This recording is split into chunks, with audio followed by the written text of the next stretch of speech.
pagi, bagaimana kabarnya Anda hari ini? Senang sekali, saya Valentina Sitorus kembali menjumpai Anda. Episode kali ini Pop News spesial karena akan menampilkan segmen Sapa Polisiku dengan tema Hari Lalu Lintas Bayangkara ke-66. Program Sapa Polisiku merupakan inisiasi dari Korlantas Polri untuk menjaga keamanan berlalu lintas dan keselamatan berkendara. Saudara, 22 September 2021, Korlantas Polri memperingati Hari Lalu Lintas Bayangkara ke-66. Tema tahun ini adalah polisi lalu lintas yang presisi, tangguh, dan bertumbuh di era kenormalan baru. Dalam perjalanannya selama 66 tahun, Korlantas Polri bertransformasi dari masa ke masa. Dan berikut sejarah dari Korlantas Polri. Polisi lalu lintas atau biasa disebut Polantas adalah polisi yang biasanya paling mudah diingat dan ditemui masyarakat. Mereka yang biasa melakukan penertiban dan mengawal pengguna jalan agar taat aturan. Satuan Polantas sudah ada sejak awal Polisi Negara Republik Indonesia dibentuk. Pada periode 1950 hingga 1959, mereka tergabung dalam seksi lalu lintas. Pada 17 Agustus 1950, Jawatan Kepolisian diubah menjadi Jawatan Kepolisian Negara. Hingga pada 9 Januari 1952 dikeluarkan Order KKN nomor 6/4/Sek 52 yang menegaskan dimulainya pembentukan kesatuan-kesatuan khusus, di antaranya Polisi Perairan dan Udara dan juga Polantas. Perkembangan menentukan juga terjadi pada 23 Oktober 1959 dengan diterbitkannya Peraturan Sementara Menteri tentang susunan dan tugas Markas Besar Polisi Negara. Seksi Lalu Lintas diperluas menjadi Dinas Lalu Lintas dan Polisi Negara Urusan Kereta Api atau PNUK. Namun perubahan serupa kembali terjadi pada 23 November 1962. Dinas Lalu Lintas dipisahkan dari PNUK yang masih tergabung dalam Polisi Tugas Umum. Bulan Februari 1964, Dinas Lalu Lintas mengalami perluasan. Statusnya diperkuat menjadi Direktorat Lalu Lintas. Pada 24 Agustus 1967, Presiden Soeharto menerbitkan SK Presiden nomor 132 tahun 1967 yang meleburkan kepolisian ke dalam Departemen Pertahanan dan Keamanan bersama Angkatan Bersenjata Republik Indonesia atau ABRI. Organisasi baru di tubuh Polri lahir atas hasil penjabaran dikeluarkannya Surat Keputusan Kapolri pada tanggal 17 September 1970. Tentang organisasi staf umum dan staf khusus dan badan-badan pelaksana Polri bidang lalu lintas yang juga menyesuaikan. Memasuki 1984, Dinas Lalu Lintas diperkecil menjadi Subdirektorat Lalu Lintas Polri di bawah Direktorat Samapta. Meski pada 21 November 1991 dikembalikan lagi menjadi Direktorat Lalu Lintas. Perkembangan terus terjadi. Pada tahun 1991, Subdirektorat Lalu Lintas dikembangkan kembali organisasinya menjadi Direktorat Lalu Lintas Polri, berkedudukan di bawah Kapolri yang sehari-harinya dikoordinasikan oleh Deputi Operasi Kapolri. Di era reformasi, Polri terlepas dari organisasi ABRI TNI. Dengan sendirinya, Polri tidak lagi berada di bawah Menhankam, Pangap, tetapi sudah sebagai institusi yang independen dengan diundangkannya Undang-Undang Nomor 2 Tahun 2002 tentang Kepolisian Negara Republik Indonesia. Maka Kapolri berada di bawah serta bertanggung jawab langsung kepada Presiden Republik Indonesia. Begitu pula dengan Direktorat Lalu Lintas berada di dalam wadah Badan Pembinaan Keamanan Polri atau Babinkam Polri. Di tahun 2010, berdasarkan Peraturan Presiden Nomor 52 tanggal 4 Agustus, Ditlantas Polri diubah menjadi Korps Lalu Lintas Polri atau Korlantas Polri. Korlantas Polri berkedudukan langsung di bawah Kapolri, bertugas untuk membina dan menyelenggarakan fungsi lalu lintas, meliputi pendidikan masyarakat, penegakan hukum, pengkajian masalah lalu lintas, registrasi dan identifikasi pengemudi dan kendaraan bermotor, serta patroli jalan raya. Pada bulan November 2019, Irjen Istiono menjabat sebagai Kepala Korlantas Polri. Di bawah kepemimpinannya, sejumlah inovasi untuk melayani masyarakat telah diluncurkan. Inovasi tersebut antara lain penerapan Electronic Traffic Law Enforcement atau ETLE. Korlantas Polri meluncurkan program penerapan tilang elektronik atau Electronic Traffic Law Enforcement atau ETLE nasional tahap 1 pada 23 Maret 2021. Peluncuran ETLE dibuka oleh Kapolri Jenderal Listio Sigit Prabowo dan Kakor Polri Inspektur Jenderal Istiono. ETLE merupakan sistem penegakan hukum di bidang lalu lintas yang berbasis teknologi informasi dengan memanfaatkan perangkat elektronik berupa kamera CCTV yang dapat mendeteksi berbagai jenis pelanggaran lalu lintas. Keunggulan ETLE diantaranya mampu menyajikan data kendaraan bermotor secara otomatis, sehingga ETLE menjadi terobosan dalam penegakan hukum lalu lintas dari konvensional menjadi elektronik. Dengan adanya ETLE dapat mengurangi kontak langsung antara petugas dengan pelanggar, sehingga menjadi metode yang paling tepat di era new normal saat ini. Inovasi lainnya yakni aplikasi perpanjangan SIM online bernama Sinar, kepanjangan dari SIM Nasional Presisi yang diluncurkan pada bulan April lalu. Pemohon yang akan memperpanjang SIM A dan SIM C bisa mengunduh aplikasi digital bernama Sinar melalui App Store atau Play Store di telepon seluler. Dengan adanya aplikasi Sinar, pemohon perpanjangan SIM A dan SIM C tidak perlu lagi harus ke kantor Satpas SIM. Masyarakat sangat terbantu dengan adanya aplikasi ini. Hal ini terlihat dari data di Tregiden Korlantas Polri yang mencatat bahwa ada 24.000 orang yang telah mendaftar dan melakukan pembayaran menggunakan aplikasi Sinar di sepanjang 13 April hingga 9 Juni 2021. Kedepannya, aplikasi ini akan diperluas hingga registrasi online pembuatan SIM baru. Dua terobosan dengan penggunaan teknologi informasi ini adalah salah satu upaya Korlantas untuk beradaptasi dengan perkembangan zaman. Kehadiran inovasi tersebut merupakan terobosan baru Polri dalam meningkatkan pelayanan yang transparan dalam mendukung program Kapolri menuju Polri yang prediktif, responsibilitas, dan transparansi berkeadilan. Hargai dan hormati sesama pengguna jalan, agar terwujud lalu lintas yang aman, selamat, tertib, dan lancar. Polisi lalu lintas yang presisi, tangguh, dan bertumbuh di era kenormalan baru.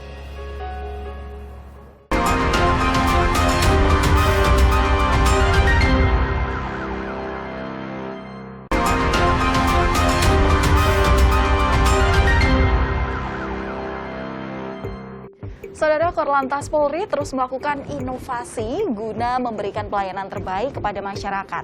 Salah satunya yakni dengan penerapan Electronic Traffic Law Enforcement atau ETLE yang sudah diluncurkan pada 23 Maret 2021 lalu, serta aplikasi perpanjangan SIM A dan SIM C. Dan untuk lebih jelasnya mengenai inovasi serta pelayanan kepada masyarakat, kita akan langsung berbincang dengan Direktur Keamanan dan Keselamatan Korlantas Polri, Brigjen Pol Krisnanda Dwi Laksana. Selamat pagi, Pak. Salam sehat, salam presisi, salam tertib berlalu lintas. Terima kasih. Selamat pagi, salam presisi, salam untuk lalu lintas yang aman, selamat, tertib, dan lancar. Ya Pak, jadi dari sejumlah inovasi yang sudah diberikan oleh Korlantas Polri kepada masyarakat, apa yang masih akan terus diciptakan dan diberikan inovasi baru kepada masyarakat? Jadi begini ya, kita mengatakan bahwa dari konsep lalu lintas itu sendiri, lalu lintas ini urat nadi kehidupan. Suatu masyarakat bisa bertahan hidup, tumbuh, dan berkembang kalau ada produktivitas. Produktivitas dilakukan atau dihasilkan dari aktivitas, dan aktivitas itu didukung melalui atau dengan lalu lintas. Maka konteks tadi pelayanan kepada publik adalah untuk bisa mewujudkan dan memelihara lalu lintas yang aman, selamat, tertib, dan lancar. Nah, ini konteks yang kita pikirkan, maka yang dilakukan adalah dengan membangun polantas yang presisi. Presisi ini kita jabarkan menjadi polantas yang profesional, cerdas, bermoral, dan modern. Artinya profesional itu ahli. Dua, cerdas itu kreatif dan inovatif.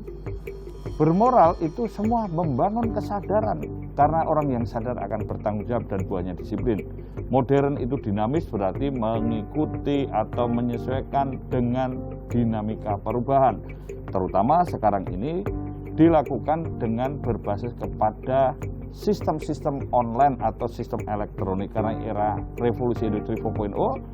Maka tadi yang ditanyakan apa yang dikembangkan, karena di era pandemi ini kita di era new normal atau kenormalan baru, maka salah satunya adalah dengan membangun suatu sistem road safety policing atau pemolisian pada konteks lalu lintas melalui implementasi electronic policing atau e-policing yang kita katakan sebagai IT for road safety.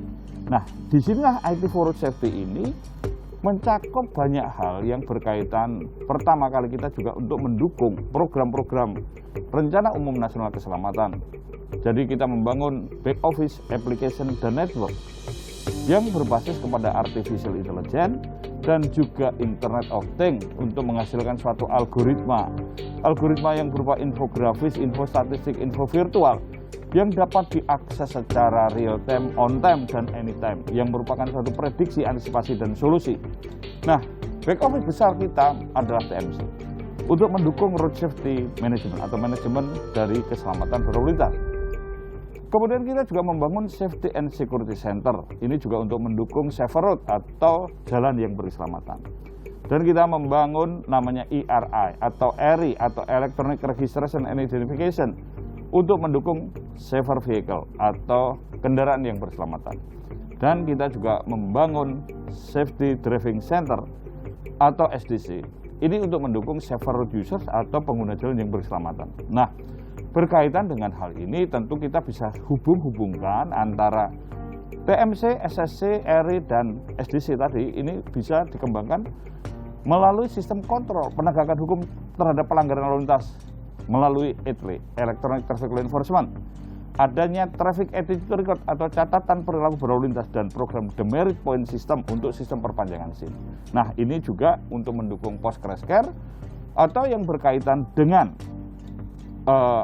penindakan atau penanganan pasca terjadinya kecelakaan melalui Intelligent Traffic Analysis. Semua hal ini dibangun melalui smart management sehingga kita dalam pemolisian atau road safety policing juga mendukung pada program Smart City, khususnya pada program Smart Living dan Smart Mobility. Dan ini juga nanti Smart Management diawaki atau memberikan pelayanan secara virtual yang dikoneksikan secara aktual untuk bisa memberikan suatu sistem-sistem atau cara-cara pelayanan yang prima. Baik itu pelayanan keamanan, pelayanan keselamatan, pelayanan informasi, pelayanan hukum, maupun administrasi dan pelayanan kemanusiaan yang cepat, tepat, akurat, transparan, akuntabel, informatif, mudah diakses, dan semua itu dilakukan oleh petugas polisi cyber atau cybercom. Sebenarnya banyak sekali inovasi yang sudah diberikan kepada masyarakat, tapi juga banyak sekali masyarakat yang kurang paham seperti apa mengakses dari inovasi yang sudah diciptakan itu. Sebenarnya seperti apa Pak sosialisasi yang sudah diberikan kepada masyarakat, terutama di era digital saat ini? Kita menyadari bahwa salah satu aktivitas yang kita lakukan adalah juga merupakan amanat konstitusi untuk mencerdaskan kehidupan berbangsa dan bernegara, membangun budaya tertib berlalu lintas, dan kita juga untuk memberikan suatu sistem transformasi, baik itu melalui sistem media. Tentu sekarang ini ya, di dalam sistem media ini kita memberikan suatu sosialisasi melalui media sosial atau juga media-media elektronik atau media online atau media mainstream yang ada atau cetak gitu. Dan kita juga tentu melalui orang-orang yang juga bisa mentransformasi. Salah satunya kita punya jaringan kepada guru, kepada para komunitas, dan juga kepada orang-orang yang memiliki pengaruh. Jadi kita juga membangun soft power dan juga smart power. Yang menarik yang kemarin juga sudah ramai diperbincangkan publik adalah bagaimana Korlantas meluncurkan aplikasi untuk perpanjangan SIM A dan SIM C. Seperti apa sih Pak kira-kira ke depan akan adakah aplikasi untuk perpanjangan STNK? Jadi begini, kita ini semua nantinya akan ada sistem-sistem yang diberikan perpanjangan. Jadi kita ini akan juga melihat, karena kita berbicara produk-produk pelayanan kepolisian khususnya lalu lintas, itu semua akan ada unsur pelayanan keamanan, pelayanan keselamatan, pelayanan hukum, pelayanan administrasi, pelayanan informasi, dan pelayanan kemanusiaan. Jadi semua entah itu SIM atau STNK, nanti semua akan saling terkait dengan catatan. Karena itu semua fungsi registrasi dan identifikasi memberikan jaminan legitimasi untuk perlindungan. Baik kalau misalnya kendaraan bermotor, ini kaitannya dengan keabsahan kepemilikan dan asal-usul kendaraan. Kalau untuk SIM, ini legitimasi kompetensi. Ini semua saling terkait karena nanti akan dikaitkan dengan legitimasi pengoperasionalan kendaraan bermotor. Karena mengoperasionalkan kendaraan bermotor di jalan, orang bisa menjadi korban, bisa menjadi pelaku yang merusak, menghambat, bahkan mematikan produktivitas kita maupun orang lain. Nah, oleh sebab itu, maka perlu ada suatu sistem pengawasan, pengontrolan secara elektronik tadi ya. Kalau tadi sudah terkait dengan sistem elektronik, baik itu sinar, baik itu signal, semua ini akan berkaitan kepada traffic attitude record, catatan perilaku berlalu lintas. Baik, inovasi sudah banyak diberikan, harapannya semoga ini saling memudahkan antara masyarakat dan juga Korlantas, terutama dalam meningkatkan ketertiban masyarakat. Terima kasih Pak Dirkamsel Korlantas Polri, Brigjen Pol Krisnanda Dwi Laksana sudah berbagi dengan kami, pemirsa Kompas TV. Saudara, sejumlah inovasi yang dibuat oleh Korlantas Polri tentunya juga menjadi solusi untuk meminimalisir kontak langsung dan potensi adanya keramaian di lingkungan masyarakat. Hal ini menjadi sejalan dengan program pemerintah untuk selalu menjaga protokol kesehatan di tengah pandemi COVID-19. Ayo tertib protokol kesehatan untuk memutus mata rantai penyebaran COVID-19. Polisi lalu lintas yang presisi, tangguh, dan bertumbuh di era kenormalan baru.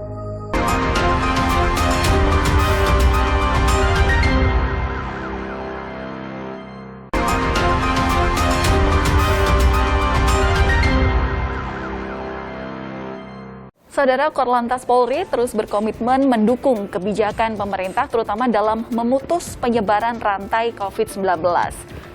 Berbagai upaya sudah dilakukan, terutama dalam menanggulangi penyebaran virus COVID-19 di masyarakat. Dan untuk membahas hal ini, kita akan berbincang dengan Kasubdit Dikmas Ditkamsel Korlantas Polri, Kombes Pol Arman Ahdiat. Selamat pagi, Pak Arman. Pagi.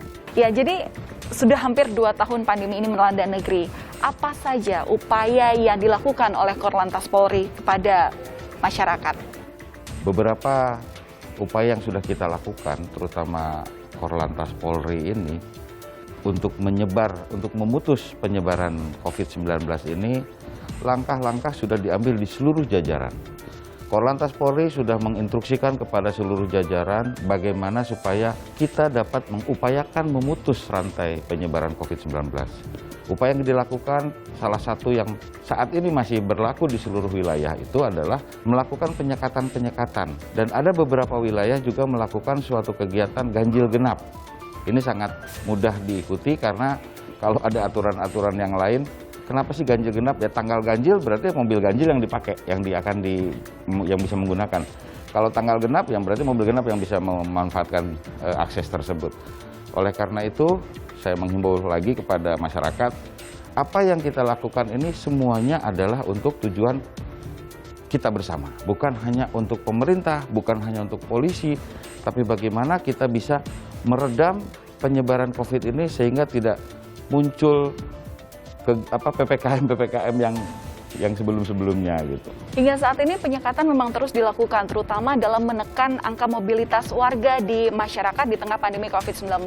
Namun seperti apa sosialisasi yang sudah dilakukan oleh Korlantas Polri kepada masyarakat? Karena tak memungkiri bahwa masyarakat mungkin hingga saat ini masih kurang teredukasi terkait di mana lokasi penyekatan dan titik-titik mana saja yang menjadi pembatasan mereka dalam berlalu lintas di tengah pandemi ini.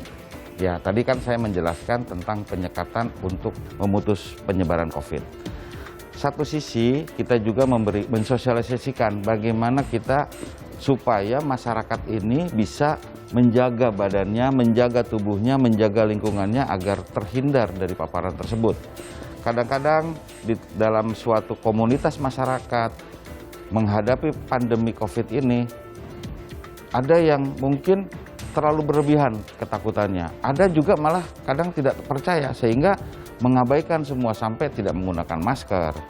Kemudian dia berjalan di tempat manapun tanpa prokes. Itu yang terus kita galakan kepada masyarakat bahwa percaya atau tidak bahwa COVID-19 ini pasti ada. Oleh karena itu kita juga melakukan vaksinasi di seluruh wilayah dengan menggunakan sarana-sarana yang memang ada di kepolisian.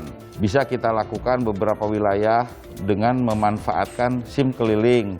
Pada saat bis SIM kelilingnya ini satu tempat, kita juga melakukan vaksin. Kemudian di samsat-samsat, di tempat-tempat pelayanan masyarakat juga kita siapkan vaksin yang memang belum divaksin masyarakatnya. Sejak Desember tahun lalu, fokus pemerintah yakni mengenai program vaksinasi. Korlantas Polri memiliki peran seperti apa, Pak? Infonya juga disebutkan bahwa pengawalan pendistribusian vaksin juga dibantu oleh pihak kepolisian. Jadi beberapa waktu yang lalu pada saat vaksin itu tiba di Indonesia, kita juga melakukan pengawalan-pengawalan sampai ke daerah-daerah wilayah Indonesia untuk mengantar vaksin-vaksin itu ke seluruh Indonesia. Dan ini kita lakukan untuk mengoptimalkan bahwa vaksin ini sampai ke tujuan dengan aman dan tidak ada hambatan apapun, baik itu dari gangguan orang-orang maupun di jalanan. Sejumlah upaya sosialisasi penanganan pandemi juga diberikan kepada masyarakat, terutama pemberian harapan, seperti bansos juga ya Pak ya? Nah, ini kaitannya dengan bantuan sosial ini salah satunya adalah bagaimana kita memberikan pemahaman kepada masyarakat, berinteraksi dengan masyarakat bahwa COVID ini ada, dampaknya sangat luas. Pada saat kita memberikan baksos, kita juga sekaligus memberikan semacam informasi lah. Informasi sekaligus kita juga melakukan pendataan apakah sudah divaksin atau belum. Apakah memang diantaranya pernah COVID atau tidak. Dengan adanya sarana kontak baksos ini, kita juga sekaligus melakukan pengecekan apakah masyarakat ini sudah melakukan vaksin atau sudah melakukan protokol kesehatan di lingkungannya atau belum. Baik, sejumlah inovasi dukungan terhadap penanganan pandemi COVID-19 sudah diberikan oleh Korlantas Polri. Kemudian terakhir, apa harapan di Hari Lalu Lintas Bayangkara ke-66 ini, Pak? Pada saat ini kita sedang mengalami suatu kondisi yang sama, yaitu kondisi pandemi COVID-19. Satu sisi kami sebagai petugas juga harus menjaga kesehatan, dan satu sisi yang lain kita juga harus bagaimana bisa mengelola kesehatan di dalam komunitas masyarakat. Pesan saya, semoga masyarakat dalam kondisi saat ini bisa mengambil makna dari apa yang terjadi saat ini. Kami, Korlantas Polri, selalu ingin berada di masyarakat dalam kondisi manapun, apapun, dan bagaimanapun kondisinya. Baik, segala dukungan, upaya sudah diberikan dari pihak Korlantas Polri, terutama dalam menanggulangi pandemi COVID-19, memberi harapan kepada masyarakat, karena memang pada dasarnya selain sudah ada dukungan, sudah ada fasilitas, tentu yang terakhir adalah optimisme masyarakat, terutama dalam melewati pandemi ini. Menerapkan protokol kesehatan agar kiranya pandemi ini bisa kita lalui bersama. Terima kasih atas waktunya, terima kasih atas informasi yang sudah diberikan kepada kami, Kombes Pol Arman Ahdiat. Ya, terima kasih Valen. Ya, selamat pagi. Selamat pagi, salam sehat. Di usia ke-66, Korlantas Polri akan tetap terus berusaha untuk meningkatkan kualitas pelayanan kepolisian, penegakan hukum lalu lintas, dan angkutan jalan. Dalam memberikan pelayanan publik, kami mengedepankan keterbukaan, kecepatan, serta transparansi sehingga mempermudah pelayanan kepada masyarakat. Untuk mencapai tujuan tersebut, beberapa inovasi pelayanan publik berbasis IT telah kami luncurkan, antara lain ETLE, SIM online, Sinar, dan lain sebagainya. Kami selalu berkomitmen dan bertekad dalam mewujudkan polisi lalu lintas yang presisi, tangguh, dan bertumbuh di era kenormalan baru.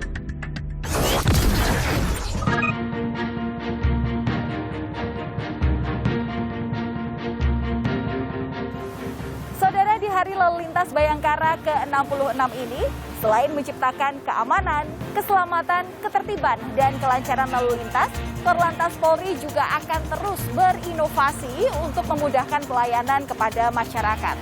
Dan saudara selalu ingat ya, untuk stop pelanggaran, stop kecelakaan, keselamatan untuk kemanusiaan. Karena jalan ini, jalan kita bersama. Saya Valentina Sitorus, pamit undur diri. Terima kasih. Sampai jumpa. Selamat Hari Lalu Lintas Bayangkara yang ke-66. Selamat Hari Lalu Lintas Bayangkara ke-66. Selamat Hari Lalu Lintas Bayangkara ke-66. Selamat Hari Lalu Lintas Bayangkara yang ke-66. Selamat Hari Lalu Lintas Bayangkara yang ke-66.